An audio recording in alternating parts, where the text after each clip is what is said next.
करा या श्वेत पद्मासना या ब्रह्मांचित शंकर प्रभृतिभिर्दे वै सदा वंदिता सामां पातु सरस्वती भगवती शेषजाड्यापहा।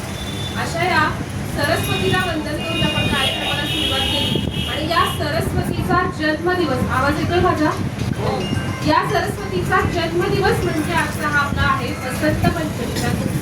म्हणजे जेव्हा ब्रह्माने ही सृष्टी निर्माण केली, सर्व जीवांची निर्मिती केली, त्यावेळी ही सगळी निर्मिती करून सुद्धा बघा, निर्मिती करणं हा किती आनंदाचा क्षण असतो आणि ही निर्मिती करून समाजाने अस्वस्थ होते, उदास होते, त्यांना ही सगळी सृष्टी अतिशय शांत, उदास असं वाटत होतं। ते त्यांची उद्विग्नता व्यक्त करत होते, मी असं काय करू की याच्यामध्ये सगळा आनंद बसतोय, आणि म्हणून त्यांनी आपल्या कमंडलूमधलं पाणी घेतलं आणि ते असं शिंपडलं आपली सगळी आपले सगळे विचार उद्विग्नता नष्ट व्हावी याच्यासाठी काहीतरी निर्माण करा असं म्हणून त्यांनी असं आपल्या कमंडलूमधलं पाणी शिंपडलं।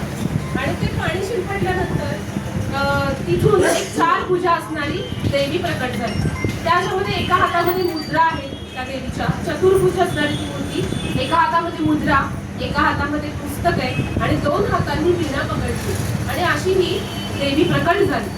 आणि मग त्या देवीनी हातामधल्या वीणेनी स्वतःचे स्वर वाजवायला सुरुवात केली आणि त्यावेळी सगळ्या सृष्टीमध्ये आनंद पसरला आणि म्हणून प्रत्येकामध्ये वाणीची सुद्धा निर्मिती झाली आणि त्या वाणीमुळे आपले संवाद वाढले आणि त्या संवादातून आनंद निर्माण झाला आणि मग वाणीची देवता अशी ही सरस्वती प्रकट झाली। आणि मग तिथे शंकर आपल्या पत्नीसह पार्वतीसह आले आणि विष्णू लक्ष्मीसह आले आणि ते म्हणाले की जसं शंकराची पत्नी पार्वती, विष्णूची पत्नी लक्ष्मी, तसं आजपासून ब्रह्मा ही तुमची पत्नी राहील, म्हणून ब्रह्माची पत्नी सरस्वती। आणि सरस्वतीचा ज्या दिवशी जन्म झाला तो दिवस म्हणजे वसंत पंचमी, म्हणजे वसंत ऋतूचं स्वागत आपण आजच्या दिवसापासून करत असतो।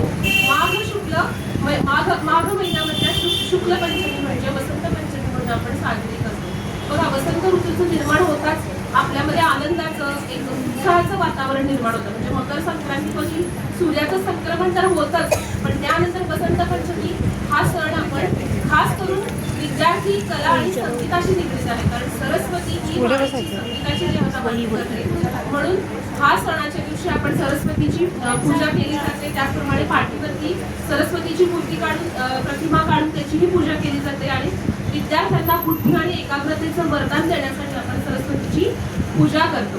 आणि म्हणून मला फक्त एवढंच म्हणावं वाटेल की शारदा माता आहे, हिलाच ज्ञानपंचमी किंवा श्रीपंचमी असं म्हणतात।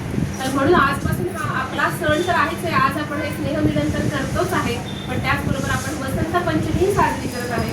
शेवटी एवढंच म्हणेल हे शारदे माँ, हे शारदे माँ, अज्ञानता से हमें तार दे माँ, तू स्वर की देवी है, संगीत तुझसे हर शब्द तेरा है, हर गीत तुझसे।